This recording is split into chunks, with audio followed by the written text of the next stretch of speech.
नमस्कार दर्शकों आज हम एक ऐसे टॉपिक के ऊपर डिबेट करने जा रहे हैं जो बहुत ही चर्चा में है आज के टाइम पे। जैसे आपको पता होगा, बहुत बड़े बड़े बिजनेसमैन जो जैन धर्म से बिलोंग करते हैं, महावीर भगवान को जो फॉलो करते हैं, वो जैन दीक्षा ले रहे हैं और अपनी प्रॉपर्टी संपत्ति सब कुछ छोड़कर एक बहुत ही कठोर जीवन यापन वो कर रहे हैं। इससे रिलेटेड बहुत क्वेश्चंस हमारे माइंड में है। इसके साथ साथ जैसे आपको पता ही है, जैन धर्म बहुत ही प्राचीन धर्म है और इसको लेकर ये भी मतभेद आज तक बना हुआ है कि आखिर जैन धर्म का वास्तविक संस्थापक कौन है। जो कोई कहता है कि जो ऋषभ देव जी थे वो प्रथम संस्थापक हैं, उनसे शुरुआत हुई, तो कोई कहता है कि भगवान महावीर जी ने उसकी स्थापना की है। तो आज हमारे साथ दो पक्ष है, एक तरफ संत रामपाल जी महाराज जी के अनुयायी हैं, तो दूसरी तरफ जैन धर्म के फॉलोअर्स। तो आज हमारे डिबेट यहाँ पे होने को जा रही है, जिसमें इनका पहले कुछ डिस्कशन हुआ है कि जिसकी भक्ति विधि सही होगी, दूसरा जो पक्ष होगा उसकी भक्ति को अपनाएगा, उसके बारे में जरूर विचार करेगा। तो आज की डिबेट को हम शुरू करते हैं। तो सबसे पहले हम आपसे जानना चाहेंगे, जैन धर्म से आप कुछ पूछना चाहते हैं, उनकी भक्ति जो अलग क्रियाएं हैं आम समाज से लेके। जी, सबसे पहले तो इसका शुरुआत कहाँ से हुई जैन धर्म के बारे में, इसके बारे में हम जानना चाहेंगे। तो जैन धर्म के संस्थापक कौन है, जो कंफर्म आपको पता हो, कहाँ से हुई, कैसे हुई, इसकी शुरुआत, इस बारे में बताइए। जी, जय जिनेंद्रिय। सबसे पहले तो मैं आप सभी को बताना चाहूँगा कि जो जैन धर्म की स्थापना है, अभी तक सभी यही मानते आए हैं कि जैन धर्म की स्थापना भगवान महावीर जी ने की, जबकि ये कथन सही नहीं है कि जैन धर्म स्टार्टिंग से चला आ रहा है और भारत का एक प्राचीन धर्म है। इसके जो संस्थापक थे, प्रवर्तक जिन्हें कहा जाता है, वो ऋषभ देव जी से यह धर्म आरंभ हुआ था। और उसके बाद हमारे जो 24 के तीर्थंकर हुए हैं, जिनका नाम भगवान महावीर जैन जी था, उन्होंने इस धर्म का प्रचार किया था। ये प्रचार पूरे भारत में फैला था और ये इकलौता ऐसा धर्म है जो अहिंसा को सबसे ज़्यादा महत्व देता है। हम लोग कोई भी हिंसा का कार्य नहीं करते हैं, साथ ही कम से कम चीज़ों का संग्रह करना और हमेशा सत्य बोलना और अहिंसा के मार्ग को अपनाया हमने। तो ये जैन धर्म जो है, ये एक अवधारणा रही है कि ऋषभ देव जी स्टार्ट हुआ है, ऐसा नहीं है। ये स्टार्ट जो थी वो ऋषभ देव जी से हुई थी, लेकिन महावीर जैन जी ने इसका प्रचार जो है काफ़ी बड़े लेवल पे किया था और पूरे भारत पे लेकर के पूरे विश्व तक ये आज मौजूद है। तो जैसे कि इनका कहना है कि प्रथम जो स्टार्टिंग थी जैन धर्म की, वो ऋषभ देव जी ने की थी, लेकिन जो फाइनल टचअप था वो महावीर जैन जी ने किया था। इसके अलावा कुछ और पूछना चाहें आप उनसे? हाँ जी, जैसे इन्होंने बताया कि प्रथम तीर्थंकर हुए हैं, फिर इनके 24वें तीर्थंकर हुए हैं महावीर जी, प्रथम इन्होंने बताया ऋषभ देव जी। तो तीर्थंकर हम जानना चाहेंगे कि इस वर्ड का क्या मतलब है, कौन तीर्थंकर होता है। और दूसरा हम इनसे ये भी जानना चाहेंगे, क्योंकि हम आध्यात्मिकता की बात कर रहे हैं, तो इसमें ये परमात्मा भगवान किसको मानते हैं, इस रूप में किस देव की पूजा करते हैं ये। हाँ जी सर, तो आपने अभी सिर्फ तीर्थंकरों का आपने बताया, आपने भगवान का नहीं बताया कि आप किस भगवान की पूजा करते हैं, और जो तीर्थंकर हैं वो कौन होते हैं? तीर्थंकर जैन धर्म में उन महापुरुषों को बोलते हैं जिन्होंने कठोर मतलब कर्मों पे जीत पाकर और केवल्य ज्ञान प्राप्त कर लेते हैं। उसके बाद वो लोगों को जैन धर्म में मोक्ष मार्ग के लिए बताते हैं कि मोक्ष मार्ग कैसे है।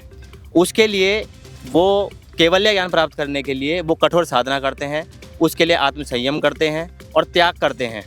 और जैसा कि भैया ने सवाल किया कि आपके यहाँ ईश्वर, या हमारे जैन धर्म में ईश्वर अवधारणा नहीं है, यहाँ आत्मा ही परम सत्य है और आखिरी में मोक्ष आत्मा का होना है और किसी उस पर पर्पस पे नहीं है। लेकिन अभी थोड़ी देर पहले आप भगवान महावीर कह रहे थे, उनको आप भगवान क्यों कह रहे थे? अगर आप ईश्वर को आप कह रहे हो कि ईश्वर है नहीं, तो फिर भगवान क्यों कह रहे थे? देखिए, इसमें गलत ही क्या। पहली बात तो मैं ये पूछना चाहूँगा, हम उनको भगवान कह रहे हैं जिस टाइप की उन्होंने भक्ति साधना की है उसके आधार पे, यानी कि उन्होंने तप से, त्याग से और आत्म संयम से इस पद को प्राप्त किया है, इसलिए हम उनको भगवान कह रहे हैं। दूसरी बात एक ये है कि जो हमारे भगवान हैं, यानी कि जो महावीर जी हैं, वो हमारे जैन धर्म के कर्ता धर्ता हैं और हम उन्हें ही भगवान मानते हैं, क्योंकि हमारे यहाँ पे जो तीर्थंकर होते हैं वो एक टाइप से जो भक्ति है उसका मार्ग भी प्रशस्त करते हैं हम लोगों के लिए और हमें मोक्ष का मार्ग बताते हैं। यही कारण है कि हम उन्हें भगवान मानते हैं। तो जैसे कि आपने सुना, इनका कहना है कि महावीर जी को भगवान कह रहे हैं क्योंकि उन्होंने इनको मोक्ष का मार्ग प्रशस्त किया। इसके बारे में आप कुछ कहना चाहेंगे? है जैसा कि मैंने भी जाना है, मैंने भी थोड़ा बहुत जैन धर्म के बारे में स्टडी करा है, तो मैंने उसमें ये जाना है कि मतलब श्वेतांबर और दिगंबर दो टाइप के थोड़े जैन धर्म होते हैं। उनमें बहुत सारे महाराज साहब, मुनिवर बहुत सारे हुए हैं और वो अपने जीवन में इतना कष्ट उठा रहे हैं, इतनी भक्ति साधना कर रहे हैं, लेकिन फिर भी मतलब मैंने अभी तक इतना जाना नहीं है कि किसी को कुछ मोक्ष प्राप्त हुआ हो या मोक्ष कल्याण हुआ हो। तो फिर इस मार्ग को फॉलो करने का फ़ायदा ही क्या बनता है? हाँ जी, बताइए, क्या आपके धर्म में आज तक जितने भी मुनिवर रहे हैं, महाराज साहब रहे हैं, क्या किसी का आज तक मोक्ष हुआ है, किसी को मोक्ष कल्याण प्राप्त हुआ है? देखिए, जैसा कि बताया गया है कि जो हमारे महावीर स्वामी जी हुए हैं और जो बाकी 23 तीर्थंकर और हुए हैं उनके अलावा, उन सबका मोक्ष हुआ है, ऐसा उनकी जो पुस्तकें हैं उनमें बताया गया है, या जो हमारे जैन मुनि जी हैं वो अपने वक्तव्य में ऐसा बताते हैं। उसके अलावा 24 तीर्थंकरों के अलावा क्या किसी और का मोक्ष हुआ है, इस चीज़ का कोई प्रमाण हो? देखिए, जो भक्ति साधना है उसमें जो मोक्ष का प्रमाण मिलता है वो तो इन्हीं 24 का मिलता है। बाकी उसके बाद अगर किसी का हुआ है तो इसके बारे में तो हमारे जो जैन मुनि जी हैं वही ढंग से बता पाएंगे। इस बारे में आप कुछ पूछना चाहेंगे कि इनका कंफर्मेशन इनको नहीं है कि उसके बाद किसी का मोक्ष हुआ है कि नहीं हुआ है? मेरा आपसे ये प्रश्न है कि मतलब जिन महापुरुषों ने या फिर जैन धर्म में जो भक्ति करते हैं उन्होंने भक्ति की है तो या फिर मोक्ष प्राप्त हुआ है या उन्होंने आकर बताया है? ये पूछना चाह रहे हैं क्या किसी ने आके बताया है? जैसे आप 24 तीर्थंकरों को कह रहे हैं उनका मोक्ष हो गया, क्या उन्होंने आके बताया कि उनका मोक्ष हो गया, आप अपने आप से ही कह रहे हैं? हाँ जी, महावीर जैन जी ने खुद बताया था कि मेरा मोक्ष हो चुका है, उसके बाद उन्होंने शरीर छोड़ा है। इसका प्रमाण? इसका प्रमाण आप जैन धर्मों की पुस्तकों में पढ़ सकते हैं, ठीक है, और हमारे मुनिवर भी इस चीज़ का प्रमाण देते हैं इन चीज़ों के लिए। तो हाँ जी बताइए। मैं इनसे ये पूछना चाहता हूँ कि इनकी भक्ति साधना क्या है, जो ये मोक्ष के बारे में बोल रहे हैं, तो किस तरह से मोक्ष प्राप्त करते हैं और ये क्या साधना करते हैं कि जिससे मोक्ष प्राप्त हो? आपकी भक्ति साधना के बारे में बताइए कि कौन से मंत्रों का जाप करते हैं, क्या विधि है भक्ति? जैसा कि हम लोग नमोकार मंत्र का जाप करते हैं और जो भक्तांबर स्तोत्र है उसका नित्य रूप से पाठ करते हैं। इससे हमारी जो भी दुख तकलीफें हैं वो मतलब कि नष्ट होती हैं और हमारे जो पाप कर्म हैं वो भी कम होते हैं इससे। तो ये नमोकार मंत्र का जाप करते हैं और भक्तांबर स्त्रोत का जो उसका सूत्र है उसका पाठ करते हैं, इससे उनके पाप करते हैं, ऐसा माना जाता है। नमोकार मंत्र का आपने बताया, इसका कहीं आपको ये पता है ये कौन सा शब्द, मतलब इसके बारे में कोई प्रमाण है आपके पास, या आप जो भक्ति साधना करते हो मुनिवरों ने आपको बताया हो, या आप जो जैसे हमारे गुरु जी संत रामपाल जी महाराज जो भक्ति विधि बताते हैं उसका उन्होंने प्रमाण बताया है गीता वेद शास्त्रों से, आपके मुनिवरों ने कोई प्रमाण बताया इस नमोकार मंत्र का? और इसके अलावा कोई पुस्तक हो जो आपके ऑथेंटिक हो, जैसे हिंदू धर्म में गीता वगैरह होते हैं, और जो आप मंत्र का जाप करते हैं उसका प्रमाण? जी देखिए, उसके प्रमाण के लिए तो हमें जैसे हमारे जैन मुनियों ने बताया है हम सिर्फ उसी को फॉलो करते हैं। ऐसी कोई सर्टिफाइड तरीके से हम लोगों के पास ऐसा हमने पढ़ा नहीं है अभी तक कि जहाँ पे इन मंत्रों के बारे में स्पष्ट रूप से बताया गया हो। लेकिन एक चीज़ और मैं आपको बताना चाहूँगा, नमोकार मंत्र के साथ साथ हम कुछ साधनाएं भी करते हैं जो कि बहुत कठिन है, जैसे कि अहिंसनीय हम हमेशा रहते हैं, हम कोई भी जीव हत्या नहीं करते हैं, साथ ही संयम की साधना रहती है, हम लोग जो है संयम का सदा पालन करते हैं। और इसके अलावा जो हमारे अन्य नियम है, जैसे कि हम अधिक से अधिक वस्तुओं का संग्रह नहीं करते हैं, कम से कम वस्तुओं को संग्रह करते हैं। और साथ ही हमारा जो आप सबसे अधिक यूनिक पाएंगे कि बाकी लोगों में आप देखेंगे वो हिंसा करते हैं, मीट खाते हैं, मांस खाते हैं, झूठ बोलते हैं, वो सब चीज़ें हम नहीं करते हैं। मंत्र जाप के साथ साथ हमारी साधना में हमारे नियम भी रहते हैं, जिन नियमों का हम लगातार पालन करते हैं, और इन्हीं नियमों और इन्हीं मंत्र साधनाओं से हमें मोक्ष मिलेगा, ऐसा हमारे मुनिवर ऋषि जी बताते हैं हमें। सर लेकिन कुछ हमने ऐसे भी देखा है कि आपके धर्म के कुछ मुनिवर नंगे पैर जब वहाँ पे चल रहे हैं, तीर्थ यात्रा कर रहे हैं, तो नंगे पैर चलने की क्या जरूरत है? गाड़ी का भी तो यूज़ कर सकते हैं कोई दिगंबर अवस्था में, तो इस चीज़ की क्या आवश्यकता है? जैसा कि आपने बिल्कुल सही बात कही है कि हमारे जो जैन मुनि जी हैं वो जैसे एक स्थान से दूसरे स्थान पर जाते हैं तो कई बार पैदल ही चले जाते हैं, और उसके लिए वो क्या करते हैं कि नंगे पैर चलना वो ऐसा इसलिए था कि कोई भी जीव हिंसा उनके पैरों के वो हमेशा नंगे पैर चलते, पैदल चलते हैं, और कई बार या कभी कभी चलते हैं, मतलब हमेशा या कई बार चलते हैं? जिन्होंने व्रत धारण कर रखा है वो चलते हैं, बाकी जो गृहस्थ जीवन में है वो इस तरीके के रूल कम ही फॉलो करते हैं। तो इससे क्या लाभ, खुद को कष्ट दे के क्या लाभ? जी देखिए, क्योंकि ये एक टाइप से ना तप होता है, जैसा कि तप के बारे में आपके हिंदू धर्म में भी काफ़ी ज़्यादा प्रचलन में है, तो ये एक तप बन जाता है। तो आपने जैसे इनकी भक्ति क्रिया के बारे में जाना, तो इसके बारे में आप कुछ कहना चाहेंगे? आप अपनी भक्ति क्रियाओं को कोई प्रमाण देना चाहेंगे? मैं ये जानना चाहूँगा, जैसे जैन धर्म के बारे में कुछ पुस्तकें हमने पढ़ी, कुछ मित्र भी हैं, तो उनसे जानने को मिला कि जो स्त्रियाँ हैं उनको इस मार्ग में मोक्ष प्राप्त नहीं हो सकता। क्या ये सच है? अगर नहीं हो सकता तो उसका कारण क्या है? हाँ जी बताइए। हाँ, क्योंकि जो इतना जो तप मुनिवर करते हैं या फिर जो संघर्ष करते हैं पूरे अपने उसमें सब कुछ त्याग देते हैं, स्त्रियां भी वैसे ही करती हैं, वो भी बिल्कुल सेम दिनचर्या उनकी भी ऐसे ही पालन करती हैं जो मुनिवर होते हैं या महाराज साहब होते हैं, उन महाराजा होती हैं, मतलब स्त्रियां भी उसी तरीके से पूरे उनके पदों पर चल के उनकी तरह ही सारा आचरण करती हैं, तो उनका मोक्ष क्यों नहीं हो सकता? क्या ये सच है कि स्त्रियों का मोक्ष नहीं हो सकता? हाँ जी, ये बिल्कुल सच है। हमारे मुनिवर बताते हैं क्योंकि जो फीमेल्स होती हैं तो उनको मेंस्ट्रुएशन और प्रेगनेंसी की प्रॉब्लम्स रहती है, इसलिए उस टाइम पीरियड के लिए हमें वहाँ पे अलाउड नहीं होता है जाने के लिए। और हमारे मुनिवर बताते हैं कि हम सिर्फ पुरुष रूप में ही, पुरुष शरीर में ही हम मोक्ष प्राप्ति कर सकते हैं और स्त्री के रूप में नहीं प्राप्त कर सकते। हाँ, ये हो सकता है कि एक स्त्री बन के हम जितने ज़्यादा हो सकते हैं पुण्य कमाई कर सकते हैं, तो उससे क्या होगा, हमारा अगला जन्म पुरुष के रूप में होगा और तब हम अपना मोक्ष कल्याण प्राप्त कर लेंगे। मतलब इस चीज़ की गारंटी है कि इस जन्म में आपका मोक्ष हो ही नहीं सकता? हाँ जी, हमारे मुनिवर तो इसी तरीके से बताते हैं। क्या संत रामपाल जी महाराज जी भी कुछ ऐसे ही करवाते हैं कि सिर्फ पुरुषों का मोक्ष हो सकता है? नहीं, हमारे गुरुजी जो साधना बताते हैं वो चाहे पुरुष करे चाहे स्त्री करे, सबका मोक्ष संभव है। हमारे गुरुजी तो जैसे द्वापर से एक उदाहरण है, इंद्रमती नाम की भगत हुई हैं और वो भगतमती जो है कबीर साहब के शिष्या हुई और उनका मोक्ष हुआ। ऐसा प्रमाण हमारे जो है शास्त्रों में मिलता है, हमारे गुरुजी दिखाते हैं। तो स्त्रियों का भी मोक्ष हो सकता है। जो ये साधना कर रहे हैं ये शास्त्र अनुकूल नहीं है, इसलिए ये वाले जो है मोक्ष का मार्ग है ही नहीं। आप देखो, सभी परमात्मा के बच्चे हैं, कोई स्त्री पुरुष परमात्मा, सभी कहते हैं कि एक भगवान है, तो उसके लिए स्त्री पुरुष सब समान होने चाहिए, क्योंकि भक्ति मार्ग ही देना, भक्ति मार्ग तो परमात्मा सभी के लिए समान होता है उसका। तो इसमें तो बिल्कुल ये बहुत गलत लगता है कि भाई हम आप स्त्री, उनका मोक्ष नहीं हो सकता।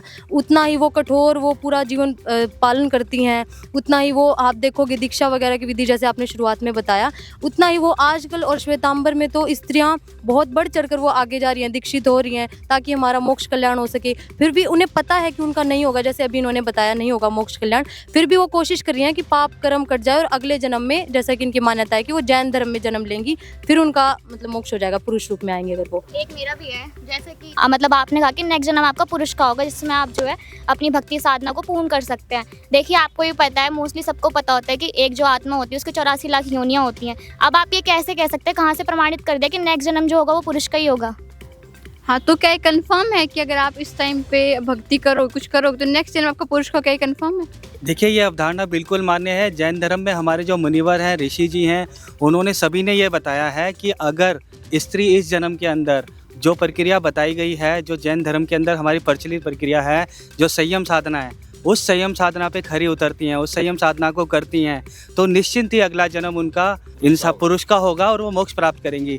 कहीं पर भी ऐसा नहीं कहा गया है कि स्त्रियां मोक्ष प्राप्त नहीं कर सकती, वो कर सकती हैं, लेकिन उन्हें अभी इस जन्म के अंदर उस अगले जन्म की तैयारी करनी पड़ेगी और उस अगले जन्म को पाने के लिए उन्हें जो अभी साधना बताई गई है, जो क्रियाएं हम करते हैं, वो क्रिया करने के बाद ही उन्हें अगला जन्म पुरुष का मिलेगा और वो मोक्ष प्राप्त करेंगी। कहीं पर भी ऐसा नहीं है कि उनका मोक्ष नहीं होगा, बट प्रक्रिया जो है वो इसी तरह से बताई गई है। हमारे ऋषि जो बताते हैं कि पहले आप उसको क्रिया को करिए, मनुष्य का जन्म आप इंसान का पाइए और मोक्ष की प्राप्ति कीजिए। तो ये मतभेद कहाँ तक आपको ठीक लगता है कि जो पुरुष इसी जन्म में मोक्ष पा सकते हैं, स्त्रियाँ नहीं पा सकती? कुछ कहना चाहेंगे आप? इस चीज़ में मैं कहना चाहूँगा, जैसे सबसे पहले तो भाई ने बताया कि इनके में आत्मा को सर्वमत ऊपर रखा जाता है कि ईश्वर का प्रावधान नहीं है, तो मोक्ष तो आत्मा का होता है। तो एक तरीके से स्त्री के शरीर में भी आत्मा है, पुरुष के शरीर में भी आत्मा है, तो जब पुरुष का मोक्ष हो सकता है तो स्त्री का क्यों नहीं? और अगर स्त्री का नहीं हो सकता है तो फिर आप सिर्फ शरीर का मोक्ष करा रहे हो, फिर आत्मा का मोक्ष नहीं करा रहे हो, फिर तो वो साधना नहीं हुई, वो भक्ति मार्ग नहीं हुआ, तो पाखंड हुआ। क्योंकि जो भक्ति मार्ग होता है उसमें आत्मा का मोक्ष है और स्त्री पुरुष दोनों की आत्मा तो सेम ही है। अगर यहाँ पर आप दोनों को अलग रखेंगे तो फिर तो वो एक तरीके से भक्ति मार्ग कहाँ रहा? तो इनका कहना है कि आपकी जो भक्ति क्रियाएं हैं जो आप कर रहे हैं पाखंडवाद है, क्योंकि आत्मा तो सब में सेम है ना। हाँ जी, ये मैं जो हमारे मुनिवर बताते हैं उसके अकॉर्डिंग जो स्त्रियाँ होती है, तो जिस टाइम वो मेंस्ट्रुएट करती है उस टाइम पीरियड पे बहुत ज़्यादा हिंसा होती है। और ये जो हमारे जो मुनिवर बताते हैं अहिंसा का मार्ग है जो जिस पे हमें चलना है, और उसी से जो है हमारा मोक्ष आगे हो पाएगा। इसलिए स्त्री का मोक्ष होना स्त्री रूप में संभव नहीं है। और हमारा महावाक्य यही है, अहिंसा परमो धर्म। अहिंसा का सबसे ज़्यादा हमें पालन करना है, इसीलिए कहते हैं कि अहिंसा परमो धर्म। जो सबसे बड़ा जो धर्म है वो अहिंसा ही है। मतलब हमें हिंसा नहीं करनी है बिल्कुल भी, कोई जीव हत्या नहीं करनी है, कोई पाप का कार्य नहीं करना है, कोई झूठ नहीं बोलना है। तो परम वाक्य जो हमारा वो है अहिंसा परमो धर्म। हम आपसे जानना चाहेंगे, जैसे इनका कहना है कि जैन धर्म में अहिंसा को सबसे ज़्यादा महत्व दिया जाता है कि अहिंसा परमो धर्म है इनका, क्या संत रामपाल जी महाराज जी भी इसके बारे में कुछ बताते हैं? देखिए, सबसे पहले अच्छी चीज़ है, ये बताते हैं अहिंसा परमो धर्म है, हिंसा नहीं करनी चाहिए। आप कितने भी प्रयत्न कर लीजिए उससे आप बच नहीं सकते। पहली चीज़ आप कहते हैं कि हम मुँह पर कपड़ा लगाते हैं ताकि सांस लेते टाइम जीव ना मरे, लेकिन आप खाना बनाते हैं जब भी सूक्ष्म जीव मरते हैं। आप नंगे पैर चलोगे तब भी सूक्ष्म जीव मरेंगे, आप नहाओगे सोओगे तब भी सूक्ष्म जीव मरेंगे, तो आप कहाँ तक बचाव कर सकते हो? परमात्मा बताते हैं सही भक्ति विधि होगी तभी इसका बचाव हो सकता है। और कबीर साहब बताते हैं, इच्छा कर मारे नहीं बिन इच्छा मर जाए, कहे कबीरता दास का पाप नहीं नसाए। कि अगर आप सही में तत्वदर्शी संत, आपकी भक्ति विधि सही है, तो आप अगर बिना इच्छा के अगर कोई जीव मरता है तो आपको पाप नहीं लगता। अगर आपकी भक्ति विधि सही नहीं है तो आपको पाप लगेगा ही लगेगा। और दूसरा, जैसा आपने बताया कि आपके तीर्थंकर हुए हैं, 24 तीर्थंकर हैं, उन सबका मोक्ष हो चुका है। लेकिन आप मुझे बताइए कि अगर उन सबका मोक्ष हो चुका है तो आपके सबसे पहले तीर्थंकर थे ऋषभ देव जी। उन्होंने सबसे पहले क्या करा, अपना राज त्यागा, अपने भाई से आज्ञा ली थी कि मैं अब निर्वाण के लिए जाना चाहता हूँ, ज्ञान के लिए। उन्होंने किसी को गुरु नहीं बनाया था, ठीक है। उसके बाद जो उनके पोते थे मारीची, उनको उपदेश दिया था। तो मारीची इतने समय तक जन्म लेते हुए आए, लास्ट में फिर उन्होंने महावीर जैन जी का रूप में अवतार लिया। उसके बीच में उनके अनेकों जन्म हुए थे, पेड़ के हुए, आपके अन्य जीव जंतुओं के हो गए, गधे बने, कुत्ते बने, इस तरीके से आपकी पुस्तक में ही लिपिबद्ध है। तो मैं जानना चाहूँगा, जो सबसे पहले जो शिष्य थे आपके पहले तीर्थंकर के, ऋषभ देव जी के मरीची जी, वही 24वें तीर्थंकर बने। तो जब सबसे पहले साधना भी उन्होंने ही शुरू की जो ऋषभ देव जी ने बताई, तो उसको करते हुए भी वो करोड़ों जन्म भोगते हुए लास्ट में वहाँ आए, तो उनका मोक्ष कहाँ हुआ? हाँ जी, आपका कहना है, आपने कहा कि उनका मोक्ष हो चुका है। मोक्ष का मतलब तो यही है कि वो दोबारा से जन्म मृत्यु के चक्कर में नहीं आएंगे। लेकिन इनका कहना है कि उनका जन्म मृत्यु के चक्कर में भी फंसे हुए हैं और उनके काफ़ी सारे जन्म हुए हैं। क्या आप इस चीज़ को एक्सेप्ट करते हैं, ऐसा हुआ? जी, ऐसा हमारे मुनिवर बताते हैं और महावीर जैन जी खुद बोल के गए हैं कि उनका मोक्ष हुआ है। अब ये भैया बता रहे हैं, मुझे ये नहीं बता ये भैया किस आधार से बता रहे हैं हमें, क्योंकि हम अपने मुनिवर और हमारे जैन धर्म के हमारे महावीर जैन जी, उनके ही जो उन्होंने क्रिया बता रखी है, हम वही क्रिया करते हैं और उसी क्रिया के आधार से चलते हैं। तो मैं इन भैया से ये पूछना चाहूँगा कि अगर इन्हें इतना पता है हमारे बारे में, तो मैं ये जानना चाहूँगा कि ये क्या भक्ति करते हैं और ये कैसे हम पे इस चीज़ का आरोपण लगा रहे हैं कि ये सच्ची भक्ति कर रहे हैं और हम झूठी कर रहे हैं। तो जैसे कि इनका प्रश्न है, सबसे पहले तो ये जानना चाहते हैं आप किस आधार पे कह रहे हैं, क्योंकि इतना बड़ा, इतना फेमस जो धर्म है जैन धर्म, इसके ऊपर आप ऐसे कुछ कह रहे हो, टिप्पणी दे रहे हो, तो पहले कोई प्रमाण दीजिए। और दूसरा ये जानना चाहते हैं आपके धर्म के बारे में। देखिए जी, पहले जो प्रमाण की बात कर रहे हैं, तो ये पुस्तक आप देखिए, आओ जैन धर्म को जाने, ये प्रवीण चंद्र जैन जी की लिखी हुई है और हमारे गुरुजी सत्संगों में इसको दिखाते रहते हैं। जैन मुनि जी के साथ उनकी ज्ञान चर्चा है, उसमें भी इन्होंने दिखाया है हमारे गुरुदेव जी ने। तो इसमें प्रमाण है कि आदिनाथ अर्थात जो ऋषभ देव जी हुए हैं, पहले इनके तीर्थंकर हुए हैं, उनका भी पुनर्जन्म हुआ है। तो जब जड़ ही जो आप मान के चल रहे हो कि जहाँ से जड़ हुई है, हमारी जड़ से चलता है पेड़ जैसे, ऐसे ही आदिनाथ मतलब ऋषभ देव जी से जैन धर्म चला और उनका भी पुनर्जन्म हो रहा है। बाबा आदम के रूप में उनका पुनर्जन्म इस पुस्तक में लिखा हुआ बताया गया है कि बाबा आदम के रूप में उनका पुनर्जन्म हुआ, तो मोक्ष उनका भी नहीं हुआ। फिर आप लेते हो महावीर जैन जी को, जिनको 24वां तीर्थंकर मानते हो। ऋषभ देव जी के सबसे पहले शिष्य हुए थे उन्हीं के पोते मारीची, जो कि भरत के पुत्र थे। इस पुस्तक में आप 295-296 पेज पे जब देखोगे तो उनके इतने सारे जन्म हुए उस साधना को करते हुए जो ऋषभ देव जी ने उनको बताई, वो मनमुखी साधना थी और उससे ऋषभ देव जी का भी मोक्ष नहीं हुआ। और जब आप मारीची जी के जन्म देखोगे तो वो देवता भी बने बीच में, और फिर गधे, कुत्ते और बिल्ली आदि के जन्म भी उन्होंने प्राप्त किए। तो ये मोक्ष मार्ग जी जो आप जैन धर्म में कर रहे हो, ये मोक्ष मार्ग नहीं है, ये वेदों के विरुद्ध होने के कारण ये मोक्ष मार्ग है ही नहीं। और आपको संत रामपाल जी महाराज जी का ज्ञान समझ के तभी मोक्ष मार्ग मिलेगा। तो मैंने इनका धर्म ग्रंथ पढ़ा हुआ है, आचरण सूत्र करके। उसके अंदर ये लिखा हुआ है कि जो महावीर जैन जी थे, उन्होंने 30 वर्ष की उम्र में घर त्याग कर साधना के लिए चले गए थे। तो वो 13 महीने तक तो उन्होंने कपड़े पहन के साधना करी। फिर उसके बाद उन्होंने अपने वस्त्र उतार के नदी में बहा दिए। फिर उसके बाद उन्होंने 12 साल तक तप किया, घोर तप किया, वो भी नग्न अवस्था में। तो पहले जो उन्होंने किया 13 महीने वो वस्त्र पहन के किया। फिर उसके बाद 6 महीने जो 12 साल किया वो नहीं वस्त्र किया। तो उनको किसी ने बताया था या किसी गुरु ने बताया या उनके कोई गुरु थे जो कि ऐसे नहीं करना है, ऐसे करना है? क्या इसका प्रमाण दे सकते हैं? क्योंकि ये तो मनमाना आचरण हो गया। पहले उन्होंने ऐसे किया, फिर उन्होंने नहीं वस्त्र किया। तो ऐसा कहीं लिखा था कि जो उन्होंने ऐसा किया? आपकी धर्म ग्रंथों में हमने पढ़ा हुआ है। इसका क्या आधार है कि उन्होंने इस तरीके से अलग अलग तरीके से उन्होंने से भक्ति की? देखिए, सबसे पहले तो मैं इनकी एक बात का विरोध करना चाहूँगा कि जो ये कह रहे हैं कि महावीर जैन जी का और जन्म हुए, पेड़ों के हुए, या ये बता रहे पशु योनि में गए, मैं इस बात का घोर विरोध करता हूँ और हम इस बात से बिल्कुल भी सहयोग नहीं रखते हैं। जो बात इन्होंने बताई, इस बात का हम ऑब्जेक्शन रेज करते हैं कि आप हमें इस बात का प्रमाण सहित बताइए। या ये बात हमने आज तक कभी नहीं सुनी है। हमारे ऋषिवर जितने हुए हैं, हम जन्म से जैन धर्म का पालन करते हुए आए हैं, परंतु आज जो बात आपने बताई है इसका हम विरोध करते हैं। आप हमें प्रमाण सहित बताइए ये बात कहाँ पर लिखी है। सर, सिर्फ कहने से बात नहीं बनेगी, आप दिखाइए कहाँ लिखा है। बिल्कुल, अच्छा लगा, भाई को क्रोध भी आ रहा है, कोई इसमें दिक्कत नहीं है। देखो, जिस चीज़ को वो मान के चल रहे हैं कि उनका भी मोक्ष हो जाएगा जब उनके तीर्थंकर जी का हो चुका है, और अब हम बता रहे हैं कि मोक्ष तीर्थंकर जी का नहीं हुआ, तो बुरा लगना लाजमी है, पर हम आपको प्रमाण दिखाएंगे। ये पुस्तक है आपकी आओ जैन धर्म को जाने, ठीक है जी। इसमें आप पेज नंबर 296 और 295, 294, 296 पेज पे आप पढ़ोगे तो आप बस इतना सा पढ़ लीजिए, ये प्रकरण निशान लगा के हमने बताया है, कैमरा पे भी हम दिखा देते हैं। और उनके पशु योनि में, वृक्ष योनि में, स्त्री योनि में, पुरुष योनि में बहुत सारे जन्म हुए मारीची जी के, जिन्होंने जैन साधना सबसे पहले ऋषभ देव जी से ग्रहण करी। जब उनके इतने जन्म हुए, आप कह रहे थे कि ऋषभ देव जी का जन्म हुआ, वो भी आप जानना चाहते हैं। महावीर जैन जी का तो ये आपको दिखा दिया, अब आप ऋषभ देव जी का देखिए, इसी में बताया है। ये देखिए जी, प्रश्न नंबर 154, तो इसमें इस्लाम धर्म में भगवान आदिनाथ अर्थात जिनको आप ऋषभ देव जी कहते हैं, उनको क्या माना गया है? तो बाबा आदम उन्हीं को माना गया है, अर्थात बाबा आदम के रूप में उनका पुनर्जन्म आपके धर्म में माना गया है। तो आपको ये पुस्तकें पढ़नी चाहिए, अपने मुनिवरों से आपको सवाल करना चाहिए जो आपको भ्रमित ज्ञान दे रहे हैं। आप ये पुस्तकें पढ़िए, और संत रामपाल जी महाराज जी का ज्ञान बिल्कुल प्रमाणित है, उसी से मोक्ष होता है जी, वो वेदों के अनुसार है। तो जैसे कि इन्होंने आपको पुस्तक में से दिखाया, अब आप क्या कहना चाहेंगे? जैसा कि जी इन्होंने पुस्तक में से दिखाया, लेकिन जो हमारे जैन मुनि हैं यानी कि श्री विजय धर्म धुरंधर सुदेश्वर जी महाराज, उन्होंने बता रखा है कि जितने भी तीर्थंकर हुए हैं उनका पुनर्जन्म नहीं होता। इसी लिहाज से अगर उनका पुनर्जन्म नहीं होता तो जो बात ये बता रहे हैं मैं इसका खंडन करता हूँ।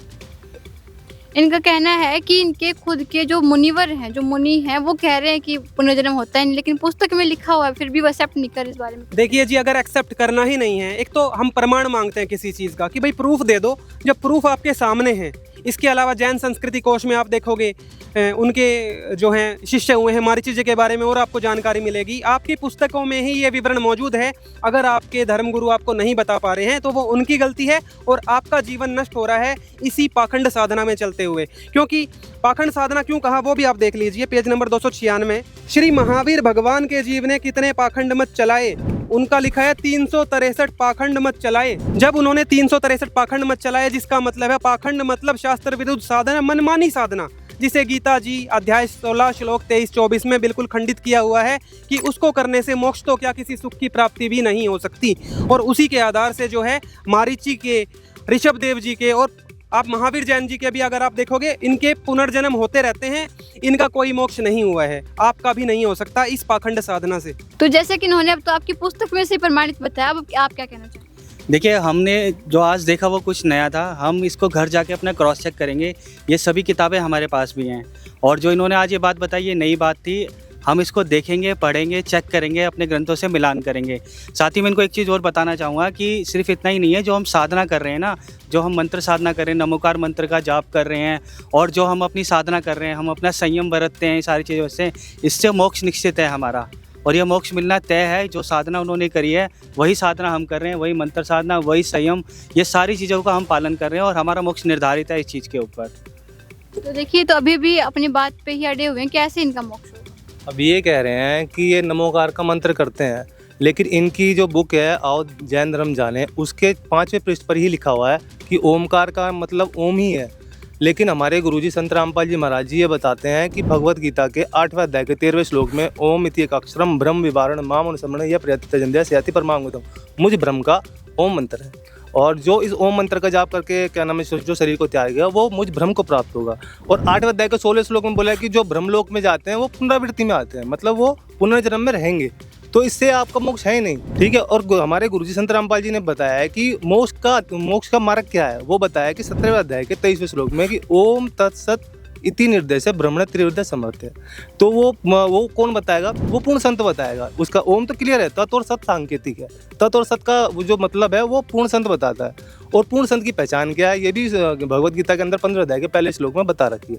तो ये आपका मोक्ष का नहीं है। सर, ये तो आपने अपने हिंदू ग्रंथों से कंपेयर कर देना, क्या उनके जो जैन धर्म है इनके ग्रंथों में कहीं पे ओम मंत्र के बारे में कहीं ऐसा बताया गया है?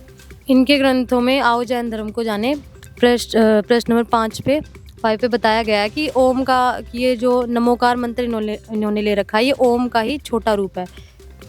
और इसका जो ओम का, फिर इन्हें पता, अगर मैं पूछूं इनसे, ओम आपको बताया हो आपके मुनिवरों ने, आप जो जाप करते हो वो किस भगवान का है, इसके बारे में आपको कुछ बताया उन्होंने?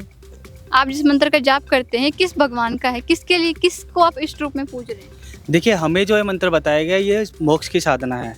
हमें केवल इतना ज्ञान है कि इस मंत्र का जाप हमें दिया गया है और ये हमारी मोक्ष की साधना है। इस मंत्र का हम जाप करेंगे तो हमें निश्चित रूप से मोक्ष मिलेगा। देखिए, इस मंत्र के जाप से मोक्ष की प्राप्ति होगी, इस चीज़ पे ये अभी भी कॉन्फिडेंट है। मेरा एक क्वेश्चन है, ये इतनी देर से कह रहा है कि मतलब मोक्ष कल्याण होगा, ये जो अणोमकार मंत्र है, इससे मेरी एक फ्रेंड है, मैं उससे डिस्कशन करी थी थोड़ा जैन धर्म के बारे में, तो उसने ही मुझे बताया कि मतलब जो हमारे घर वाले हैं, जो उनके घर वाले हैं, तो वो श्वेतांबर दिगंबर मतलब थोड़े बिलोंग करते हैं। तो वो बता रही थी कि मतलब वो इतना कष्ट उठाते हैं, भगवान को पाने के लिए इतना त्याग करते हैं, कपड़े त्याग देते हैं, नंगे पैर चलते हैं, खाने को त्यागते हैं, खाने को सिर्फ एक टाइम खाते हैं वो लोग। इतना त्याग करने से मतलब उन्हें मोक्ष प्राप्ति होगी। लेकिन अभी भैया ने आपको डिफाइन मतलब बुक में से बताया था कि हाँ, आपके तीर्थंकरों का जब मोक्ष प्राप्त नहीं हुआ तो आपको कैसे हो सकता है, क्या लाभ मिल रहा है आपको, परिणाम हो?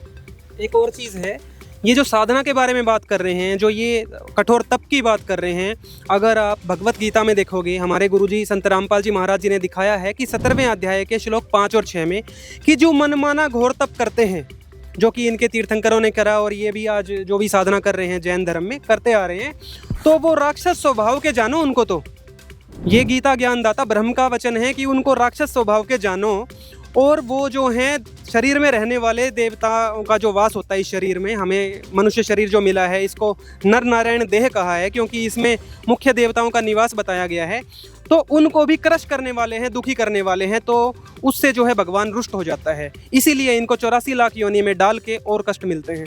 देखिए, इनका कहना है कि आपकी भक्ति से आप 84 लाख योनियों में जाएंगे, इसके अलावा ये आपकी भक्ति को अभी भी प्रमाणित नहीं मानते।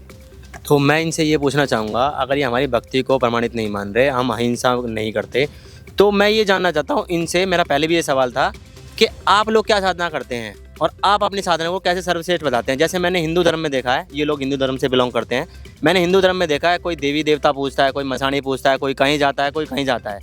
तो क्या वो लोग सही कर रहे हैं? अगर वो लोग सही कर रहे हैं या फिर ये लोग सही कर रहे हैं, तो हमें पता तो चले कि कौन सही है। यहाँ तो हिंदू धर्म में ही बहुत मतभेद है, उस मतभेद को कैसे क्लियर करें? जैसे हम जैन धर्म में सिर्फ 2% पे रहते हैं। और जिस तरीके से भैया ने कहा कि एक पूर्ण संत के बारे में गीता जी में बताया गया है, तो उस पूर्ण संत की पहचान क्या है ये भी मैं पूछना चाहूँगा, क्योंकि हमारे जैन धर्म में जो हमारे जैन मुनि होते हैं उन्हीं को हम लोग पूर्ण संत मानते हैं। तो ये आपसे पूर्ण संत की पहचान के बारे में पूछ रहे हैं, क्योंकि जैन धर्म में तो वैसे देखा जाए तो बहुत सारे मुनिवर, उसमें तो कोई एक मुनि है ही नहीं, तो उसमें तो पूर्ण कैसे ढूंढ सकते हैं? भाई हमारे गुरुजी संत रामपाल जी महाराज सीधा सीधा हमारा को भगवत गीता बताते हैं कि भाई इसके 15 अध्याय का जो पहला श्लोक है ना, उसमें लिखा है ऊर्ध्व मूलम अधैशाकम अश्वतम प्राव्यम छंदासी यस प्रणाली यस वेद से विदित। जो संसार रूपी लटके वृक्ष के सभी विभागों को वेद के अनुसार बता देगा ना, वो तत्वदर्शी संत है। तो ये पहचान क्लियर कर रखी है। और 600 साल पहले कबीर साहब ने भी आकर यही बात बताई कि अक्षर पुरुष एक पेड़ है, अक्षर पुरुष वाक्य डार, तीनों देवा शाखाएं पातरूप संसार। और ये गीता जी 15 अध्याय के 16वें श्लोक में मतलब संस्कृत को उलझा कर रख रखा कि जैसे 16वें श्लोक में बोला दोमी पुरुषो लोके क्षर अक्षर अक्षर छः क्षर सर्वाणी भूताणी कुछ अक्षर उच्चते, मतलब उसमें भी बताया कि अक्षर और सरपुरुष के बारे में बताया है। लेकिन उत्तम पुरुष तो अन्य परमात्मा में इति उदाहर थे, वो 17वें श्लोक में हमारे गुरुजी संत रामपाल जी महाराज क्लियर कर दिया वो कौन है, वो कबीर साहब है, वो वेदों में कैसे कैसे मिलता है ये भी क्लियर कर रखा है। तो आप हमारे गुरुजी संत रामपाल जी महाराज जी का सत्संग सुने, आपको सब क्लियर होगा एक एक करके। देखिए, ये तो अपने अपने पॉइंट्स पे भी बैठे हुए हैं। इनका कहना है कि जैन धर्म के अनुसार जो मुनिवर भक्ति बता रहे वहीं से हम वहीं करेंगे। इनका कहना है कि गीता के अनुसार हमारे गुरुजी ने जो भक्ति बताई है वहीं से। तो हम एक ठोस प्रमाण जानना चाहेंगे, आपके पास कोई हो कि जिससे हमें पता चले कि किसकी भक्ति सही है। एक चीज़ और हम ऐड करना चाहेंगे, जो ऋषभ देव जी की स्टोरी है एक बार वो बता देते हैं। हमारे गुरुदेव महाराज जी ने बता रखी है, जो सूक्ष्म वेद में बताई गई है कि ऋषभ देव के आइया कभी नामे करतार, 9 योगेश्वर में रम्या और जनक विदेही उद्धार, कि परमात्मा अच्छी आत्माओं का उद्धार करने के लिए बार बार पृथ्वी पे आते हैं। तो ऋषभ देव जी बहुत अच्छी आत्मा थे, राजपद को प्राप्त थे और नाभिराज जी के पुत्र हुए थे। तो उन्होंने जो है जब कबीर परमेश्वर का ज्ञान सुना, परमेश्वर उनको संत रूप में आके मिले और कवि ऋषि अपना नाम बताया उन्होंने उनको। तो जब ऋषभ देव जी ने उनका ज्ञान सुना तो उनको जो है संसार से मोह भंग हुआ था, वहीं से जैन साधना उनकी शुरू हुई थी। उन्होंने फिर परमात्मा से साधना तो नहीं ली, परंतु परमात्मा से प्रेरणा पाके तभी उन्होंने सांसारिक चीज़ों को त्यागा था, अपने राज को त्यागा।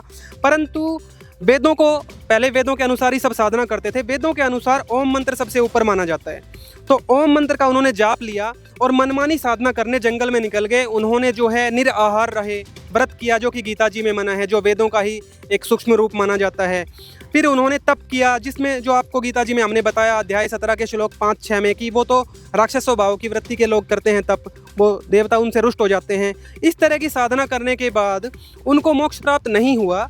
क्योंकि जो उनकी साधना थी वो उन्होंने परमेश्वर से प्राप्त ना करके, वेदों के अनुसार साधना ना करके मनमानी साधना करी, और उस मनमानी साधना से उनका मोक्ष तो क्या, किसी का भी मोक्ष नहीं हो सकता। हाँ जी सर, तो आप क्या कहना चाहेंगे? देखिए, एक चीज़ तो बहुत सरप्राइजिंगली लगी कि इन्होंने ये बोला कि ऋषभ देव जी जो हमारे धर्म के प्रवर्तक माने जाते हैं जैन धर्म के, उनको कबीर साहिब जी आकर के मिले।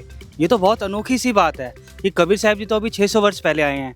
और एक चीज़ मैं इनसे दूसरा क्वेश्चन ये भी पूछना चाहूँगा कि आपकी क्या साधना है, आप क्या साधना करते हैं कि जो मोक्षदायक है, या आप कह रहे हैं कि आपकी ही साधना से मोक्ष होगा? मैं वो साधना भी जानना चाहूँगा। देखिए, साधना तो उन्होंने बता दी वेद गीता के अनुसार करते हैं, लेकिन जो इनका प्रश्न है बिल्कुल सही है। जो कबीर साहब जी 600 साल पहले आए थे, ऋषभ देव जी कब हुए थे, तो आप उनको कैसे कंपेयर करते हैं? बिल्कुल जी, जब आप कबीर सागर देखोगे तो उसमें कबीर परमात्मा ने खुद बताया है कि चारों युग में हम पुकारे, कूक कया हम हेल रे, और हीरे माणिक मोती बरसें ये जग चुकता ढेल रे।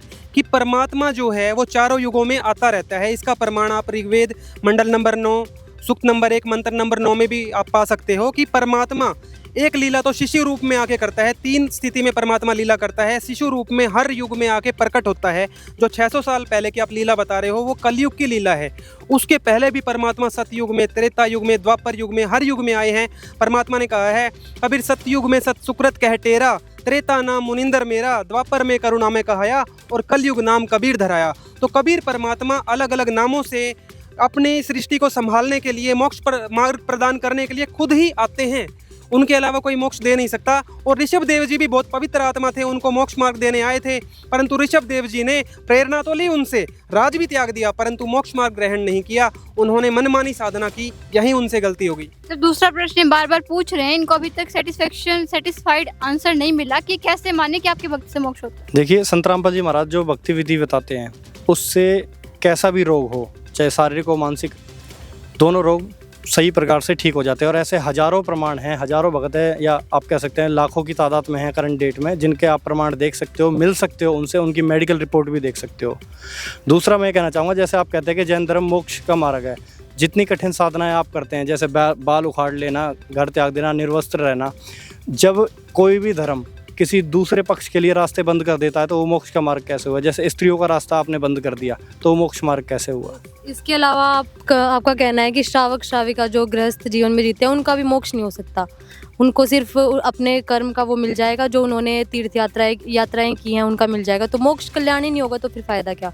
इससे क्या फिर आप कैसे कह सकते हो कि जो आपका मार्ग है वो मोक्ष का मार्ग है? क्योंकि आपके पंथ में ही लाखों ऐसा पक्ष है, जो स्त्री हो गई, महिलाएं हो गई, या फिर जो गृहस्थ जीवन में रहने वाले हैं, जिनका आपके ही धर्म ग्रंथ ये कहते हैं कि इनका मोक्ष नहीं हो सकता, तो मोक्ष मार्ग कहाँ से हो? ये तो पाखंड हुआ, किसी तरीके से एक ढकोसले को ढोते हुए चले जाना, भी तो नहीं है और प्रमाणित भी नहीं है। तो सर, आप क्या कहना चाहेंगे कि आपके धर्म में इतनी लिमिटेशंस हैं कि महिला भी नहीं होनी चाहिए, गृहस्थ भी नहीं होना चाहिए, उसको मुनि भी बनना पड़ेगा, मुनिवर बनना पड़ेगा, ये सारे रूल्स फॉलो करने पड़ेंगे, जब जाके मोक्ष होगा, वो भी आप गारंटेड नहीं बता रहे, तो आप क्या कहना चाहेंगे? इसमें हमारे जो जैन धर्म में मुनिवर बताते हैं हम तो उन्हीं को सर्वश्रेष्ठ मानते हैं। जैसे भैया ने तो ये भी बोल दिया कि मैं आपकी बुक दोबारा चेक करूँगा, मैं तो अभी भी नहीं मानता, क्योंकि बुक में कोई भी गलत लिख सकता है और कुछ भी लिख सकता है। मैं तो अपने मुनिवर की, और जो मेरे जैन धर्म वाले बताते हैं, महावीर जैन भगवान ने बताया, मैं उसी को फॉलो करता हूँ। आप दोनों ये बताइए कि आपके धर्म में कोई ऐसा है जिसने बताया हो कि हाँ उनका मोक्ष हुआ है? किसी ने बताया?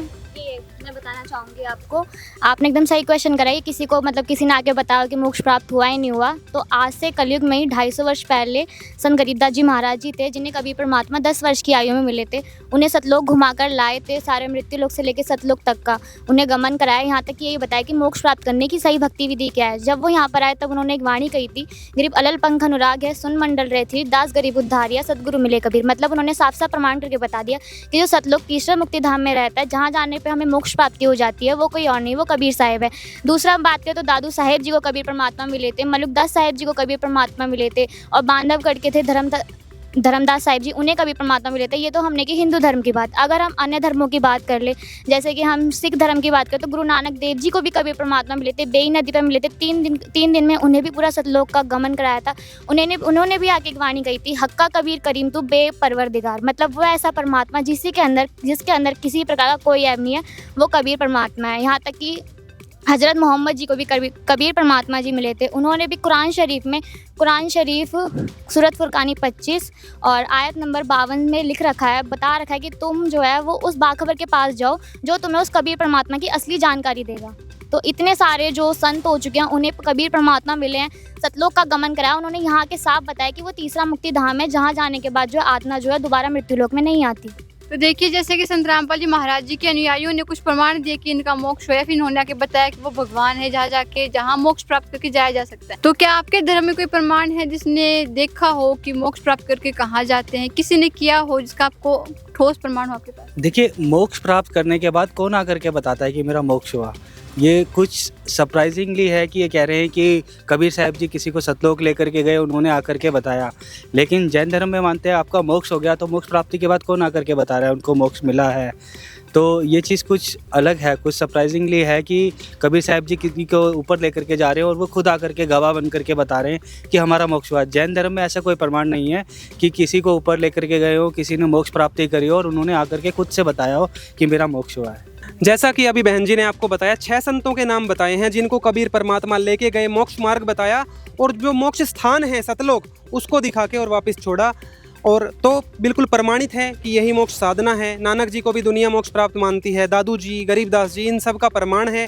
आपके पास कोई एक भी प्रमाण नहीं है तो आपको वैसे ही सिद्ध हो जाना चाहिए कि भाई जो मुनिवर आपके साधना बता रहे हैं, जब तीर्थंकर का ही मोक्ष नहीं हुआ, सारे प्रमाण सामने हैं, तो आपको तो चेक करना चाहिए। इस बारे में आपका क्या कहना है? ठीक है, इस बारे में हम लोग क्या करते हैं कि इन्होंने जितने भी प्रमाण हम लोगों को दिए हैं, हम उसके रेफरेंस इनसे लेके जाएंगे और जो हमारे धार्मिक ग्रंथ हैं उनको हम दोबारा से पढ़ेंगे और जो हमारे जैन मुनि हैं उनसे भी हम इस बारे में दोबारा से वक्तव्य लेंगे और दोबारा से उनसे प्रश्न किए जाएंगे कि अगर ये बातें हैं तो ये बातें ऑथेंटिक हैं या नहीं। तो दर्शकों, जैसे कि आप सभी ने सुना कि जैन धर्म के जो अनुयायी हैं उनके क्या पॉइंट्स है भक्ति को लेकर और मोक्ष को लेकर, और संत रामपाल जी महाराज जी के अनुयायियों के क्या पॉइंट है। अब जो डिसीजन लेना वो आपके हाथ में कि कौन सा मार्ग ठीक है, कौन सा अनुसरणीय है। धन्यवाद।